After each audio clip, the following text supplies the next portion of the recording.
If you do not like being recorded, you may consider turning off your camera during the session or reviewing the recordings afterwards. The recordings will be made available on YouTube and shared on iTeach808's website a week after the event. Without further ado, I'll turn it over to Selena Mobbs. Aloha, friends. I'm glad you're all joining us today. I want to say first, it's an honor to be considered. I'm really delighted that we have this wonderful conference. So we're going to be talking about, I'm Selena Mobbs. I work for the Hawaii Department of Education and Library Media Services in the Office of Curriculum and Instructional Design. And there's my email. You've got these slides available to you, I believe.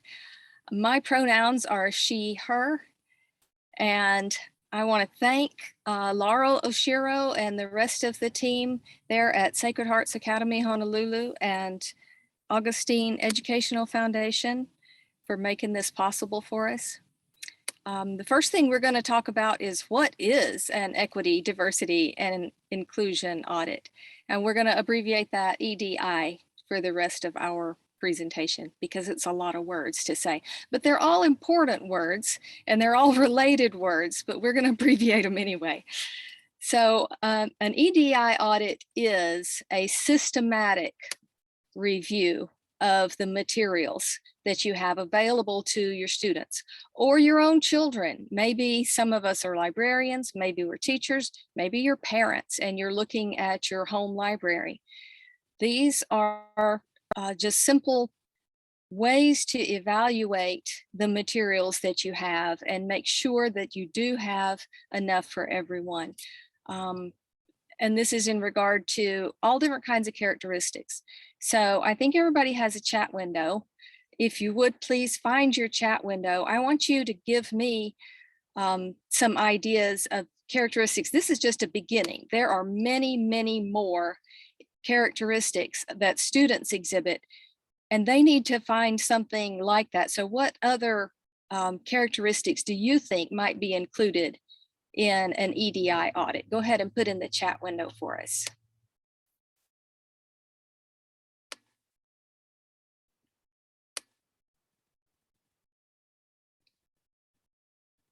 This is not meant to be an inclusive list, and I'm curious to see what ideas you're already thinking of.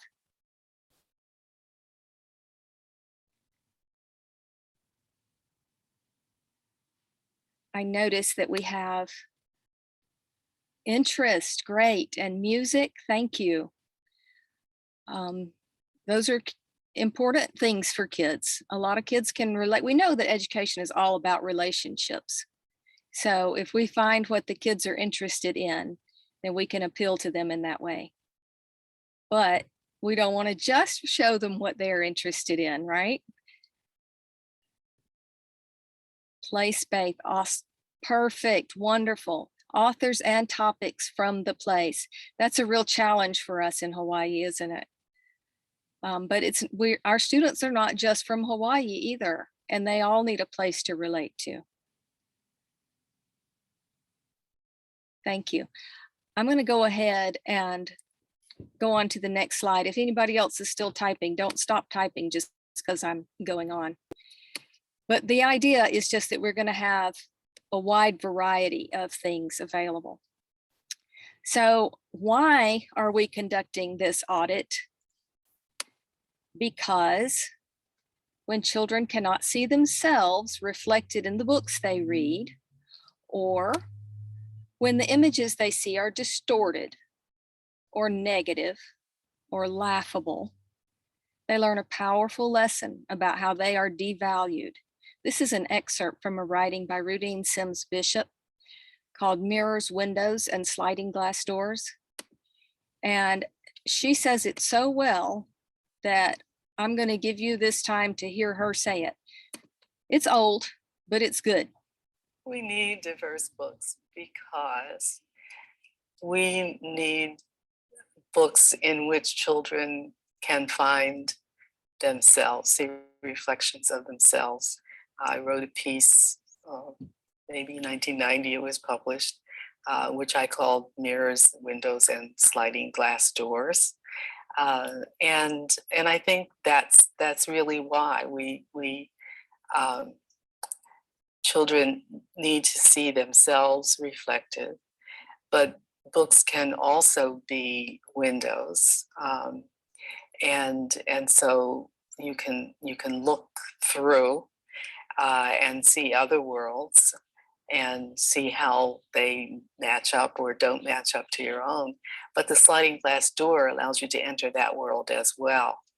And so that's the reason that the diversity needs to go both ways. I mean, it's not just children who have been underrepresented and marginalized who need these books. It's also the children who always find their mirrors in the books and therefore get an exaggerated sense of their own self-worth and a false sense of what the world is like, because it's becoming more and more colorful and diverse as time goes on. So I think that's why. Now, I put that in there because I couldn't say it any better than that. And like I said, this is old, but it's almost more important now, or we always think that times are getting tough. But gosh, y'all, times are really tough.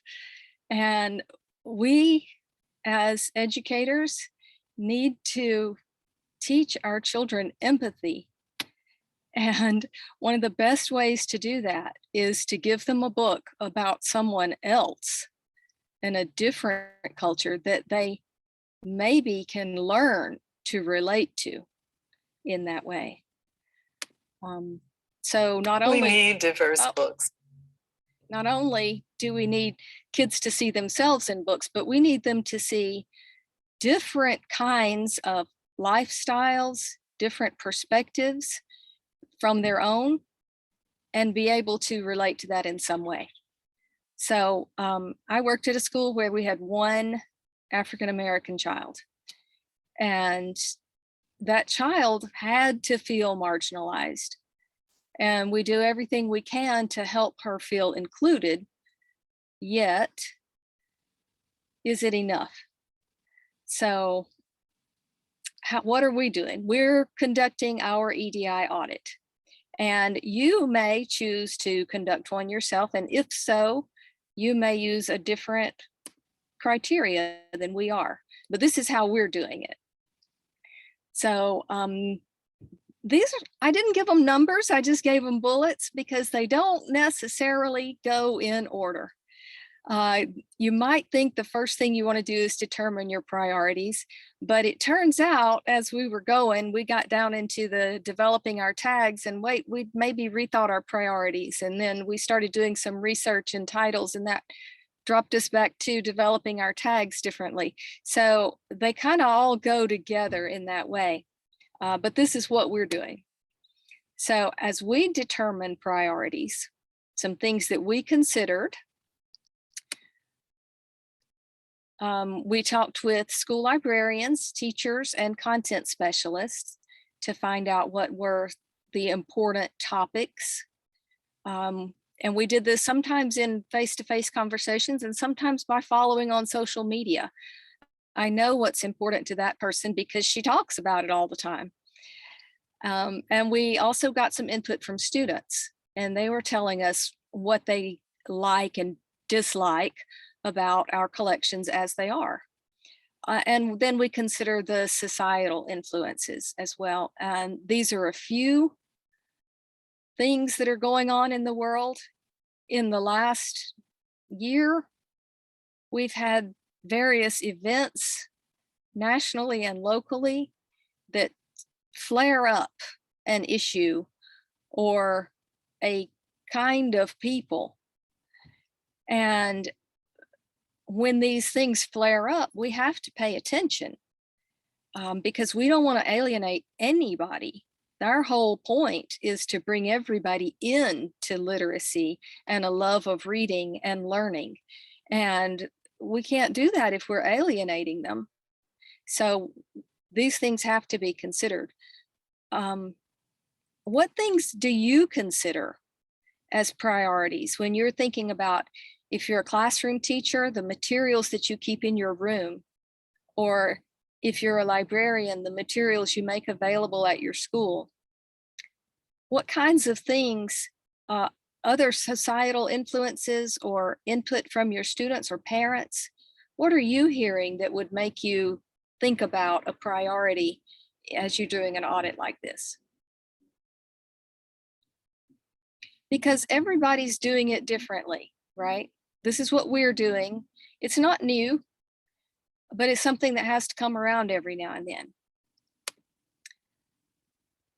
So our starting point was easy because we have the SORA collection that's available to the base collection is available to all of the Hawaii Department of Education schools. So I'm sorry we can't make it available to everyone, but that's not the way the license works.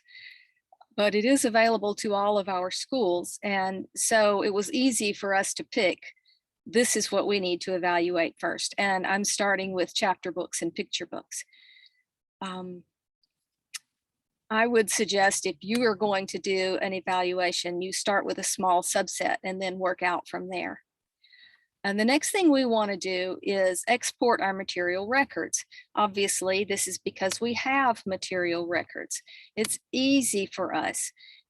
We already have everything online, and so we can export directly from the SORA marketplace as a CSV file. If you are using a different system, some of our schools use LS2. If you're using Destiny, any library management system that you're using, you can export your collection files into a CVS file, and then you can bring it into Excel or Google Sheets or wherever you like to work with your spreadsheets.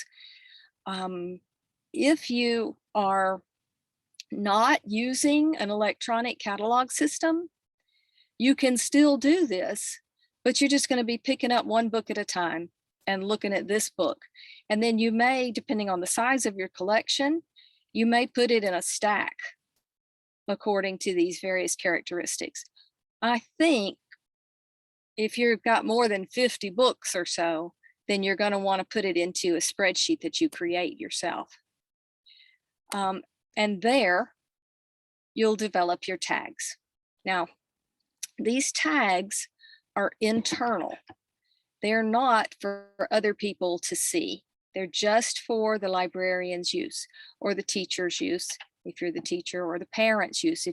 Imagine when I had, my kid's grown now, but when my kid was a little kid, I went to great lengths to make sure that we had enough books of different kinds that anything was going to be okay. But I was really heavy on having books with girls in active roles.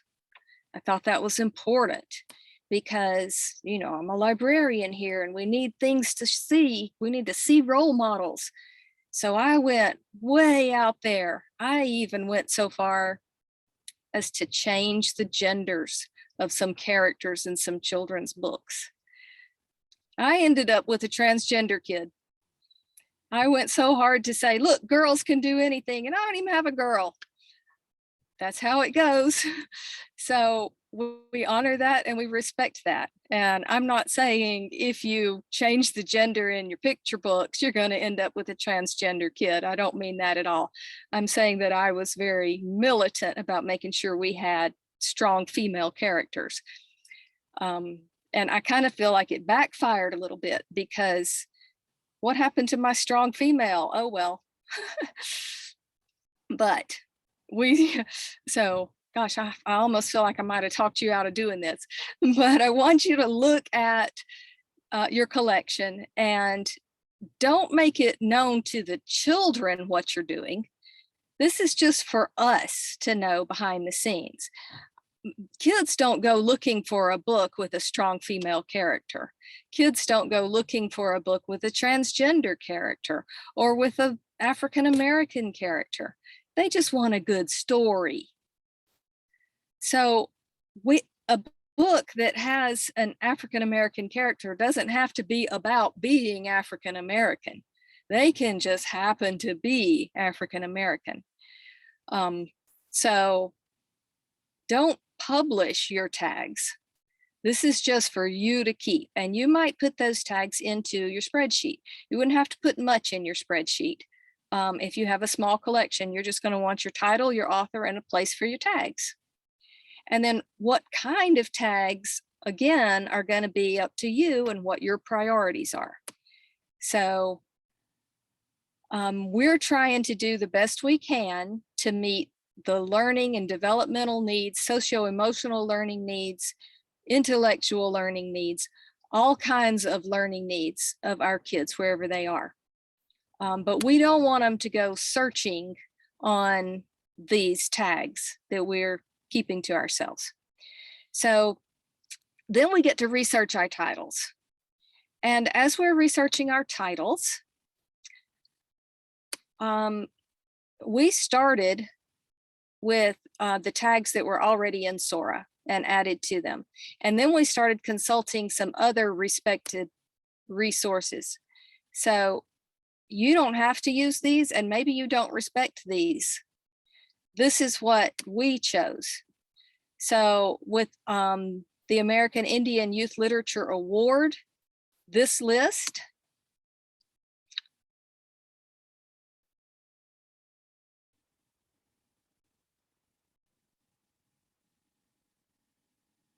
here shows you all of the award winners.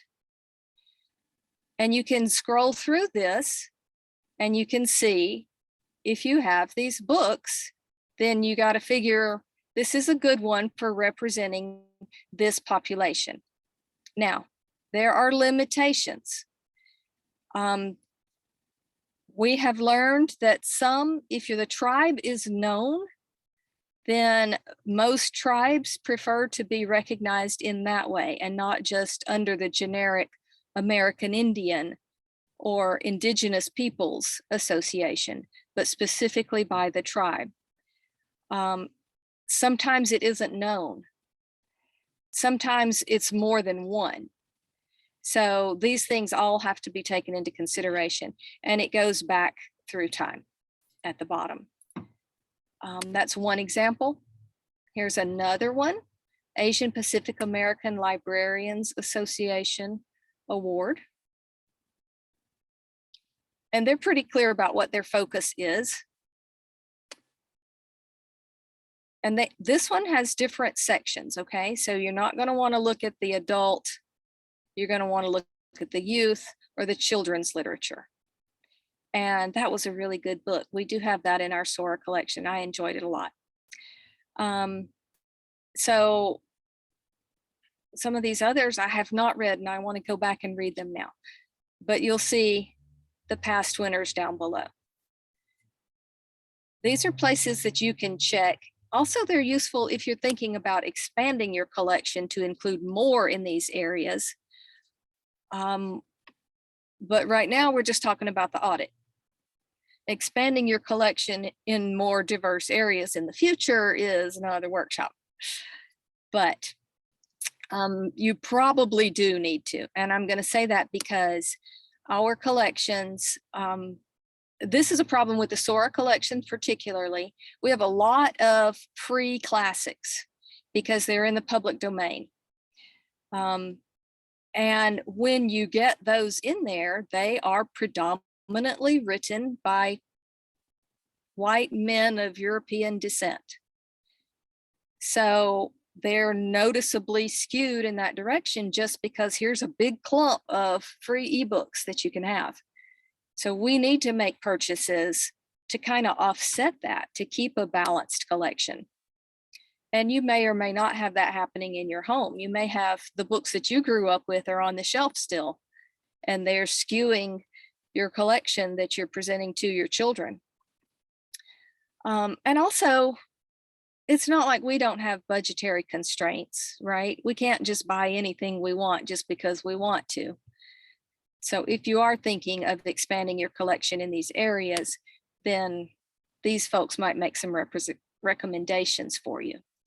This Coretta Scott King Award is from the American Library Association.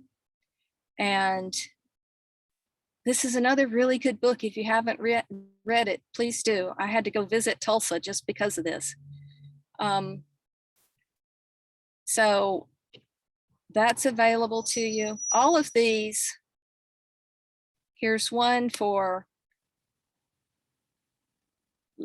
Latinx titles.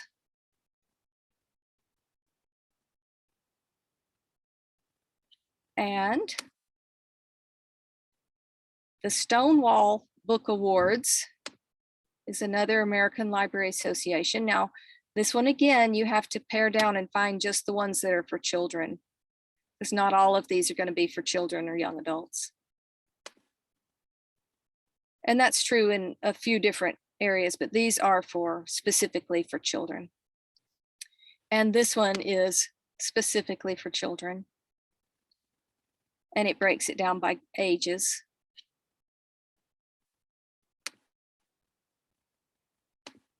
Close out these extra windows.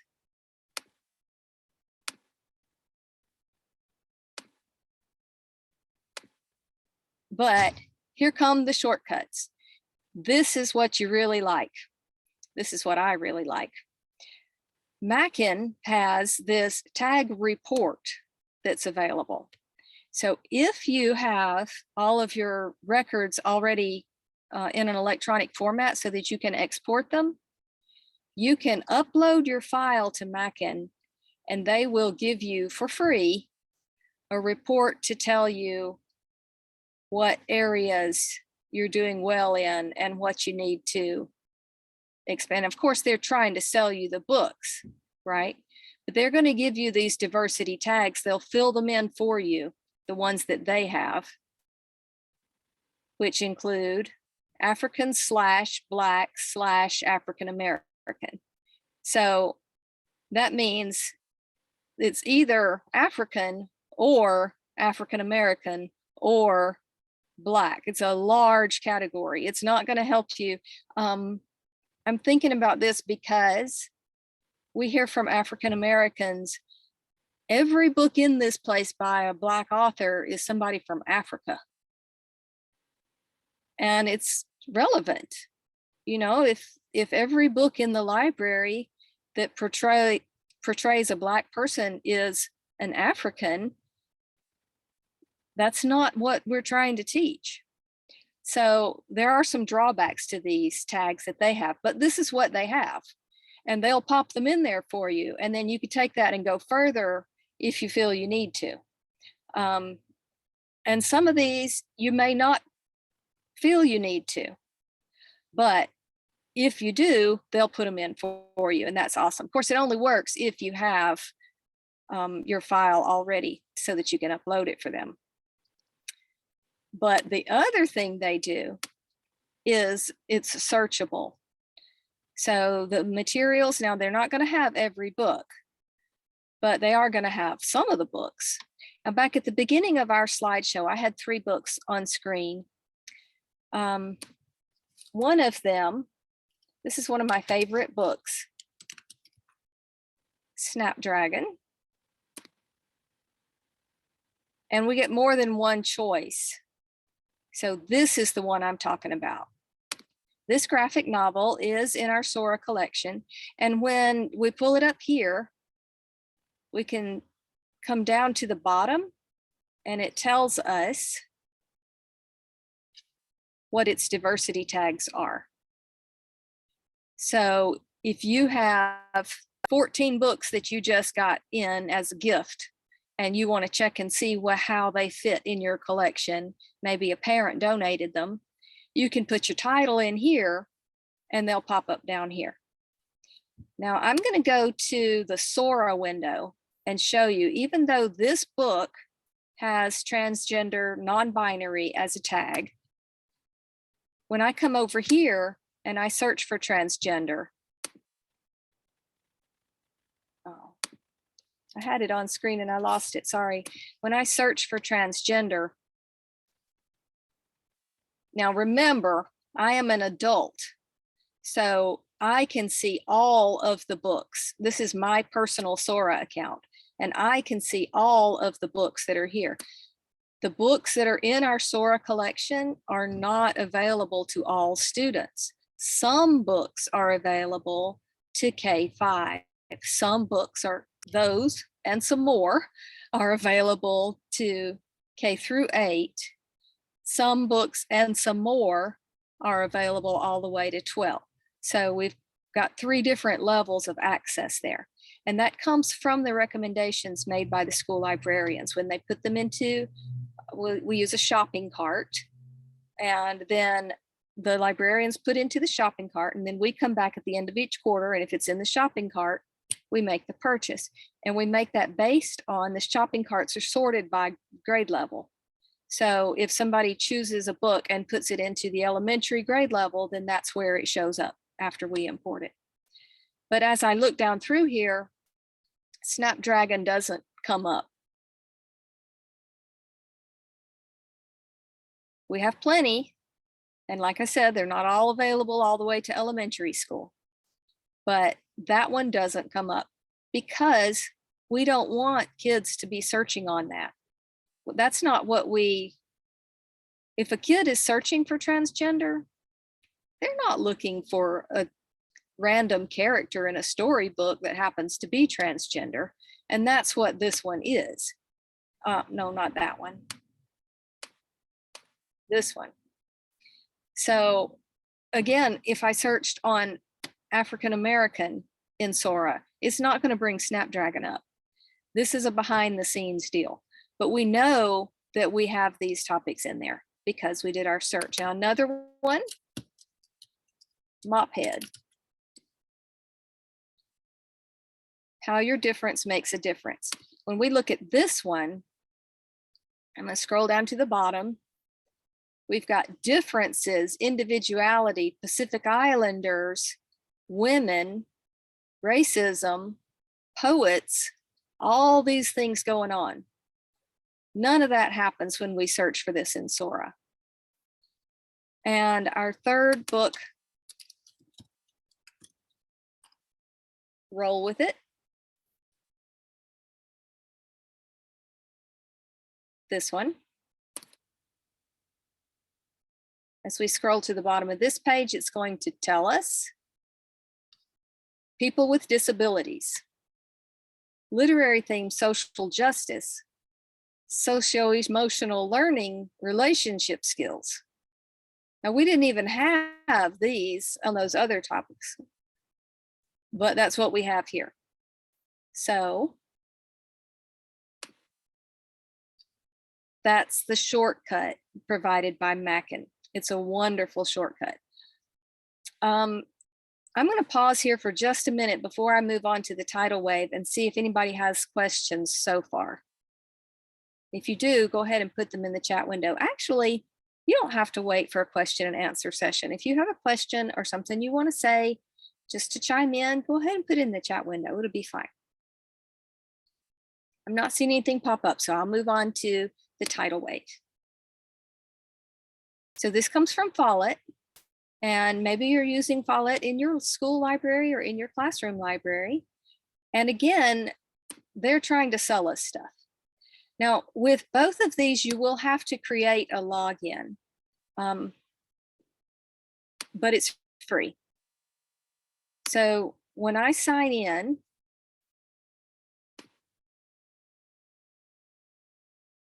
now if I do the same kind of search here,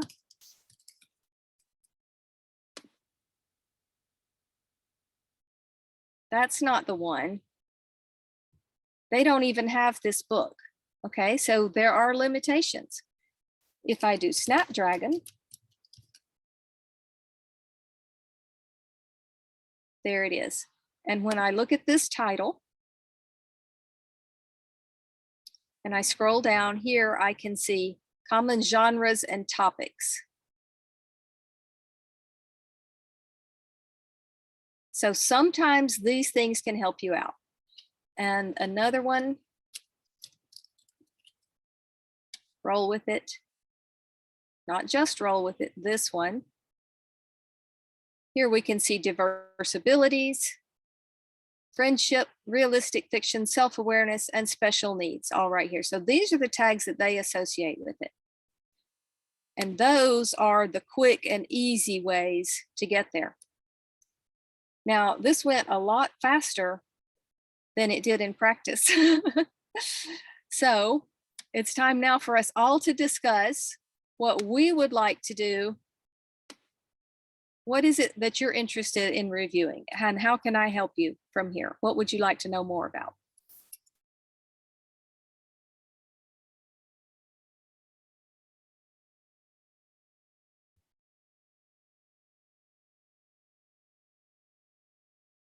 Nobody.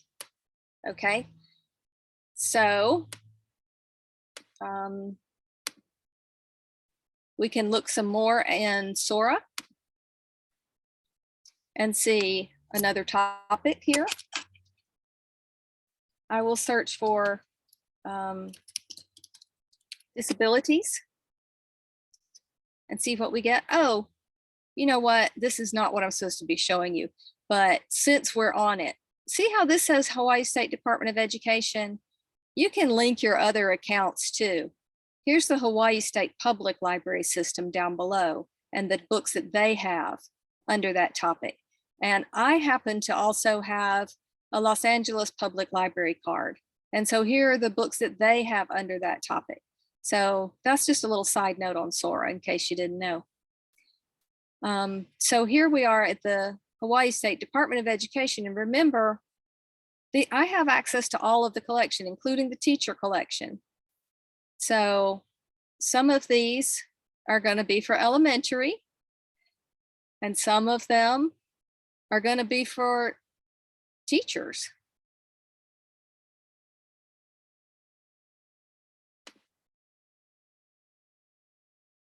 And as we come in here, this one says in its description that this is a deaf author.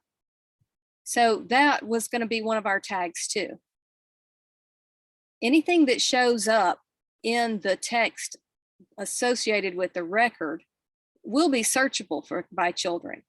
So if they were to search on racism, ableism, colonialism, because it is in this text, it will come up.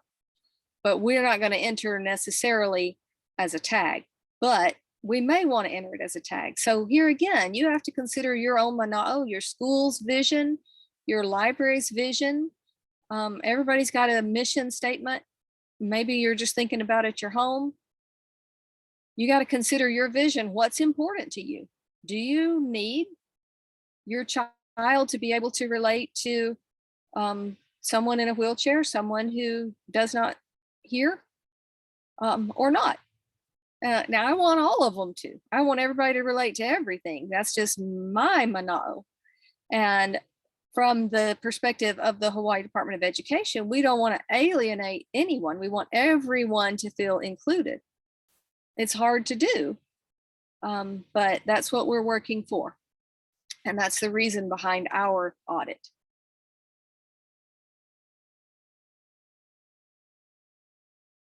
So genrefying, thank you for bringing that up. If we are considering genrefying and reorganizing the collection, then all of these tags would come in handy there as well. And in fact, if we've entered the tags behind the scenes, again, not making them public, but if you have the tags behind the scenes, it also makes it super easy when you got to put a display together on the spur of the moment. Not that I'm wishing this on anybody, but something goes down in Las Vegas and everybody gets all up in an uproar, you'll be able to pull out your set right then because you've got your tags in there that you can search behind the scenes. So that'll put your display out in public, and whether you're doing that virtually or actually on a shelf.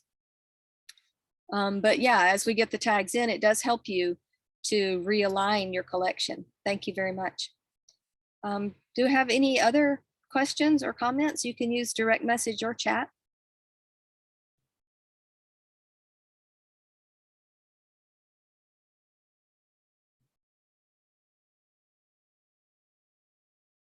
Okay, well, thank you all for being here. Thanks again to Sacred Hearts Academy Honolulu and to Augustine Educational Foundation for making this possible, and to all of you for coming.